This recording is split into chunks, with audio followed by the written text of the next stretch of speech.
Opposition की requisition पर कौमी असम्बली का इजलास कल होगा। 15 निकाती एजेंडा जारी कर दिया गया। वजीर आजम के खिलाफ तहरीक अदम एतमाद भी एजेंडे में शामिल। ज़मीर की बोलियां लग रही हैं, खुलेआम मरकाने पार्लियामेंट खरीदे जा रहे हैं। कौम 27 मार्च को उठ खड़ी हो ताकि आइंदा कोई वोट खरीदने की जुर्रत न कर सके। वजीर आजम इमरान खान की अपील, कौमी असम्बली इजलास के लिए हिकमत अमली तैयार। हुकूमती इत्तेहादियों से मामला तय पा गए। इमरान खान के पास अब कोई ऑप्शन नहीं बचा। मौलाना फजलुर रहमान ने वजीर आजम का फौरी इस्तीफा ही मसले का वाहिद हल करार दे दिया। Programme live with Adil Shahzeb ने वाज़ेह कर दिया कि वो सदारत के उम्मीदवार नहीं हैं।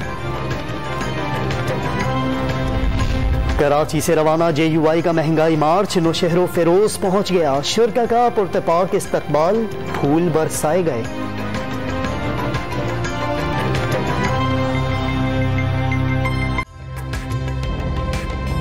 ताज़ा तरीन वीडियोस के लिए हमारा YouTube चैनल सब्सक्राइब करके बेल आइकन प्रेस कीजिए ताकि आपको मिले हर अपडेट सबसे पहले।